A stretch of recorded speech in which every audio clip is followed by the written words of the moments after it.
Hey, it's Laura. Welcome back to my channel where I want to help you know God and make him known. This week we are in Matthew chapter 20, and we get to see how much God cares about what we want. So what do you do with your wants? That's what we're going to look at today. Matthew chapter 20 starts off with the parable of the vineyard workers. And what happens here is he tells this parable Jesus tells a parable about a man who hires some people and pays them a pretty good wage to work, and then hires some other guys later in the day, and then right before quitting time hires some more, and then when it's time to pay him, the worker pays them all the same. And what happens? What would you think if you worked all day long and you got paid the same amount as somebody who only worked for 10 minutes? They became indignant, it actually says. And so then, in verse 15, it says, don't I have the right to do what I want with my business? Are you jealous because I'm generous? So these people had this I deserve attitude more than they because I've been working harder and longer. And this is a gift from God because this comes right before this heart attitude of I deserve comes out. So there's like a little gap. He predicts his death. This is the 6th time that he's predicting his death and the 5th time that he's predicting his resurrection. And it is so specific. I mean, it talks about how, verse 19, then they will hand him over to the Gentiles to be mocked, flogged, and crucified, and will be resurrected on the 3rd day. So he tells the disciples this privately, that he's going to be mocked, he's going to be flogged, and he's going to be crucified. Crazy. All right. What would you be thinking if you didn't know what was coming? We know because we look back at the death of Jesus, we get it, but they didn't. They must have been so confused. And here they're probably still caught up on why didn't those guys get paid the right amount? But then it goes on. It says, then, verse 20, then the mother of Zebedee's sons approached him with her sons. So she's coming with her sons, James and John. And this is so beautiful. It says, Jesus says, what do you want? He asks her, what do you want? Here, God of the universe in the flesh is asking her, what do you want? And asks the same of you, what is it do you want? And we'll see that as the chapter goes on. But what she says is basically, I want my kids to get the best there is. I want one on your right and one on their left. And we don't know if this is more about her and everyone seeing how great she is because look at her 2 sons, or if it's really she's wanting what she thinks is best for her sons and she just doesn't know what that is. But Jesus responds. Jesus answered her, you don't know what you're asking. Are you able to drink the cup that I'm about to drink? So he doesn't shut her wants down. He just wants to redirect them into letting her know you don't really know what you want. There's this crazy story. One time when I was in college, I had this thought that the church that I was involved in, they needed a bus because doesn't every church need a bus? I don't know why I thought that, but I did. So I took it upon myself to pray that God would give this church a bus. And I think I must have prayed every day for a couple of years. And I just prayed, that God would give him a bus. And guess what happened? Somebody donated a bus. They called up the church, the pastor, and said, hey, I have this bus. I'm wondering if you guys would want it.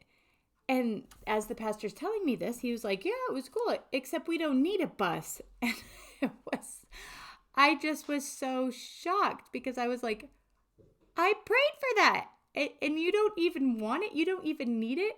I didn't know what I was asking for. I had this assumption that this is what's needed, but it totally was not. I did not know what I was asking. Anyway, so back to our text and how before the workers were angry because they didn't get paid the same amount. Here, what happens? What do you think happens when the disciples hear this mom asking about the right and left for her 2 sons?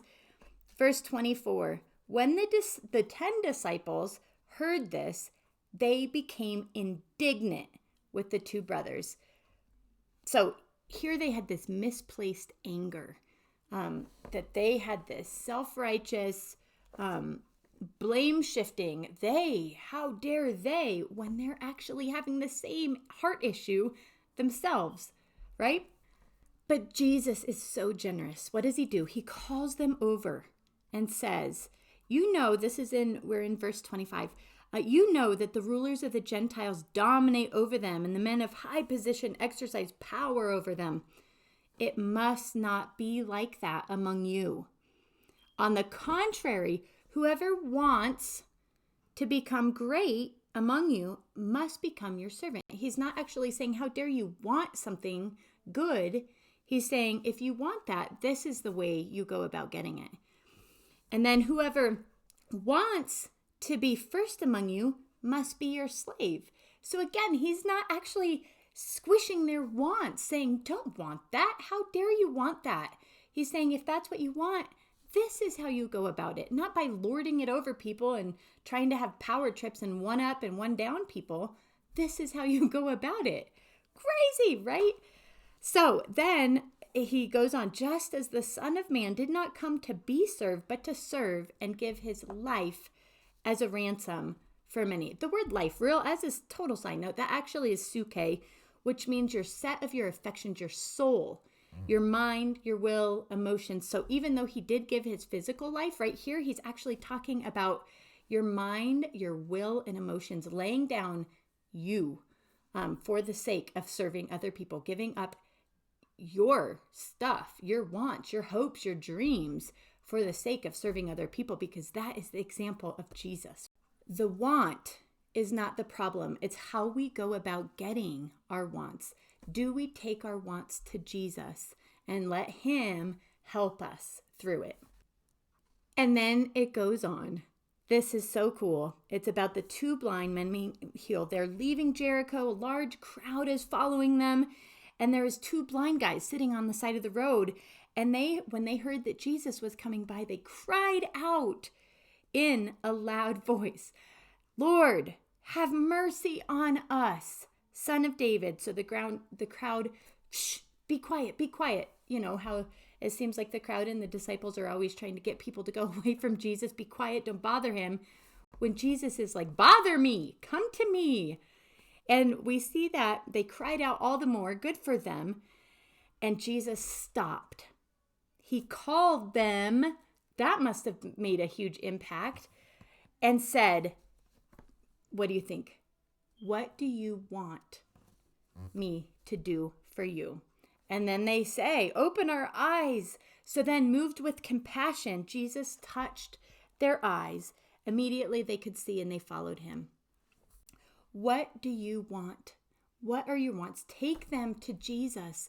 In Psalms 37, it talks about delight yourself in the Lord, and he will give you the desires of your heart. He will put in you the desires he wants as we're delighting in him, not as we're delighting in ourselves or delighting in fun and being entertained. Delight in him, and he will transform us. He will make us who he wants us to be.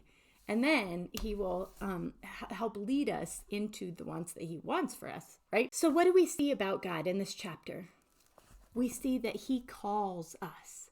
We see that he wants us to approach him, to share our wants with him. He knows the future. He actually prepares things in such a way that we'd be able to see our need. We can see here he's telling the parable of the vineyard workers right before there's this major attitude problem with the mom and the two sons, right? He actually set that up, prepared so that when it came along, they were able to see, I have that same attitude. So he actually is preparing things before us. He knows our heart and he deals with attitudes problems. He's not just going to leave it to us to get it together. Like, ooh, you got to work on that. But he's going to be the one to bring about growth inside of our attitude. We can trust him that he is sanctifying us. It's his job. As we submit and surrender, it's his job to bring about that beautiful work in our heart that makes us more like him. And we can see that he doesn't condemn us. He redirects. He redirects us. So just a few principles we can see in this is when you are shut down like people like those blind men, cry out all the more to Jesus. Cry out all the more to Jesus. We can also see, take your wants to Jesus. What do you want? Go to him with it. He asks you, what do you want me to do for you? What do you want? And another principle is to humble yourself, knowing what we deserve, that our sin has made a separation between God and we do not deserve good. We deserve hell. If we fought for our rights, we'd be in hell tonight. That is, as Lecrae says it, what we deserve is separation from God and eternal hell. That's what we deserve. That's what we've earned. But it's because of Jesus and of his life, death, and resurrection that we can be forgiven, and that his perfection, his righteousness can be accredited to our account. It can be given to us so that we can be seen as righteous before the Heavenly Father, that if we put our trust in him, it's credited to our account.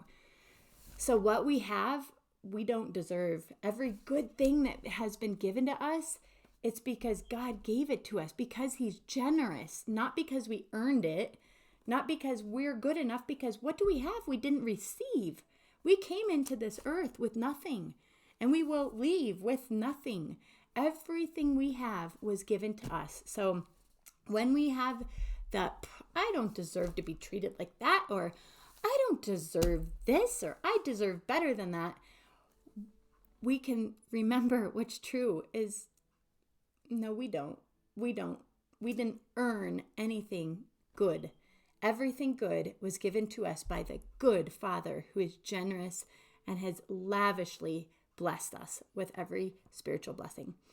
All right, so this is Matthew 20. Thanks for joining me. Please like and subscribe below. If you're encouraged, would you share? Sharing is caring, and I would love to hear from you. So leave me a comment. All right.